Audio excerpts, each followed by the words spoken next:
Good morning guys. Ito naman pala yung update natin dun sa ano natin, no. So ngayon pala, tapos natin yung magdili, kaya ako nakikita nyo. At nagtatambak uli ako ng lupa kasi nagputik sila. Iba dapat tataniman natin yan. So may parting mataas yan, dapat sana gagawin natin flat yan ng ano. Ngayon, nilagyan muna natin ng ano. So yung magbababa ay tatambakan natin para hindi istakan ng tubig at magputik. Sa ganun yung dumi nila pag safe na hindi mga ngamoy. Nagkaroon pa tayo ng problema dahil sa ulan kagahapon. Pinagdikit ko sila. Nagpang-abot yung dalawa. Ayan, puro bangas po yung muka. At saka yun. Pero hindi naman sila nagpaluan guys. So walang problema naman yung sa mga paa nila. Ang ano lang yung mukha nila kasi nagtutukaan sila to. Puro tukaan na yun. Wala namang problema yung mga paa nila. Hindi naman sila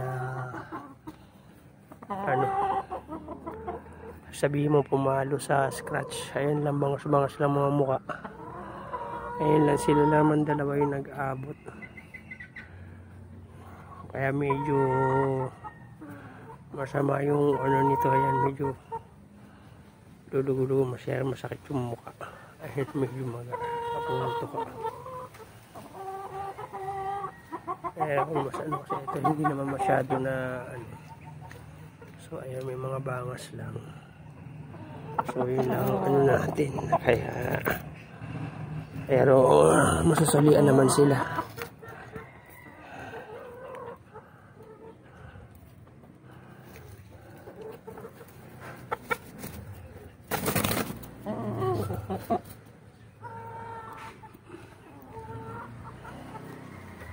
So ayan guys, sana wala na silang maging ano sa susunod para pagka ano makuha na sila nung